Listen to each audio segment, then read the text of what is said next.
Hello there. Hi, everybody. Martha Creek here, Science of Mind Reflections, page 287 in the chapter on mental equivalence, which I heard from one of you this week. You're not all that fond of the notion of mental equivalence. So I can relate.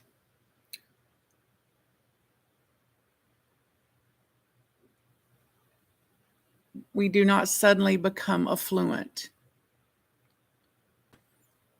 And I've witnessed this over the years with people that you can read all about somebody winning the lottery, for example, or something maybe less intense, like it may not be less intense, but less millions in some cases of an inheritance or something.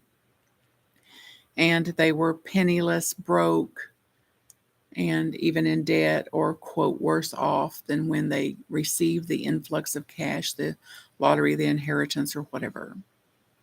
So this is an example of a mental equivalent to me. Like even if we receive the money, we likely will not receive the meaning, the purpose, the potentiality of the money. We cannot experience it any higher or any more deep or meaningful than based on what our state of consciousness is about it. And that's another day, but affluence is not just the level of money, but a way of being, a philosophy, a way of being in the world. All our beautiful dreams, all our wishing and praying and wanting for anything, material goods or otherwise, will reach no higher level in our experience than our belief, in a higher power, our belief in the power of the higher power of God, and God's willingness to be there to help us to provide. God's willingness to help us is expressed in the existence of an immutable law, which gives us exactly the type of objective experience for which we build a mental likeness. So, if we have the mental equivalent of a certain type of home, roomy, light, cheery, and an income and keeping up with it, keeping it and keeping up with it, we are able to build in mind the kind of home we wish. And there's nothing our subjective thought, which denies this, can do about it. Then we shall be able to decide and demonstrate for ourselves the kind of home we actually want. So this morning, for example, someone called me about 2 years ago now and said they're going to leave the particular ministry they're in. They want to leave the ministry.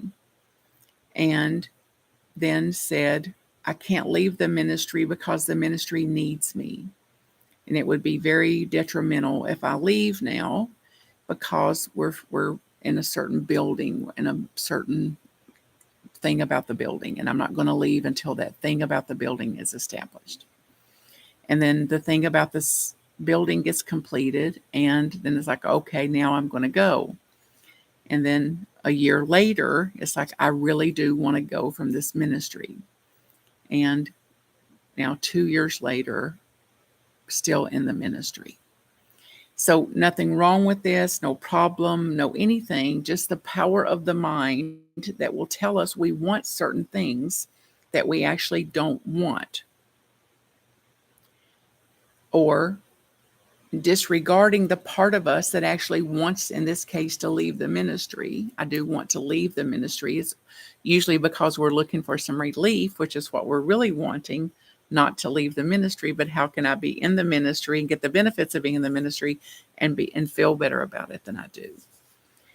So I'm looking today again at what I'm claiming I want and what I actually want. And if I actually want it, am I doing something that moves me in the direction of those goals? And many of you have heard me say, went around for years, decades even, saying I want to lose weight. And the truth is, I didn't. One part of me wanted to lose weight. The other part of me wasn't willing to do anything about that. I didn't stop drinking sweet tea. I didn't stop taking in more calories than I expended. I didn't go to the gym. I didn't walk. I didn't work out. I didn't do something to balance out the intake of the calories to the external. And some of you may say, well, you won't have to do that, Martha, if you just change your consciousness. So I hope you're right, and I'm working on that. I can tell you that, and I'm in a hurry. So see what you're wanting, what you actually want. See if there's a disconnect. Love to you.